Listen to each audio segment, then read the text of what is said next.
Salam dostlar, bugün sizlərə Dahao'nun simsiz ötürmə cihazını təqdim edəcəm. Ona da qeyd edim ki, videomuzu Dahao'nun Azərbaycandakı ekskluziv distributoru olan Avisekin təqdimatında izləyirsiniz.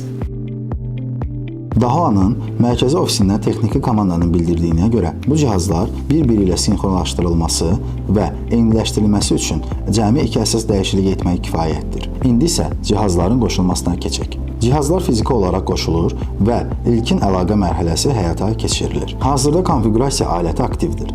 Əgər hər şey plan üzrə işləyirsə, çöldə quraşdırılmış kameranı sistem üzərindən görə biləcəyik. Bu cihazın standart konfiqurasiya interfeysidir.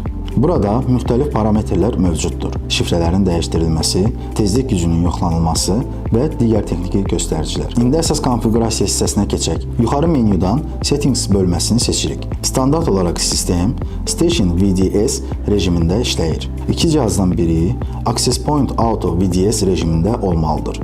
Bu rejimi seçirik və dəyişiklikləri yadda saxlayırıq. Bu zaman antena avtomatik olaraq yenidən başladılır. Yenidən sistemə daxil olduqdan sonra soldakı menyudan Network bölməsinə keçirik. Burada IP ünvanını 1.36-dan 1.35-ə dəyişirik və Save düyməsi ilə təsdiqləyirik. İndi yenidən sistemə daxil olaq. Gördüyünüz kimi yalnız 2 dəyişiklik etdik. Əlbəttə, İstəsək, istifadəçi məlumatlarını dəyişə və təhlükəsizlik səviyyəsini artıra bilərik. Amma minimum dəyişikliklə belə sistem problemsiz işləyir.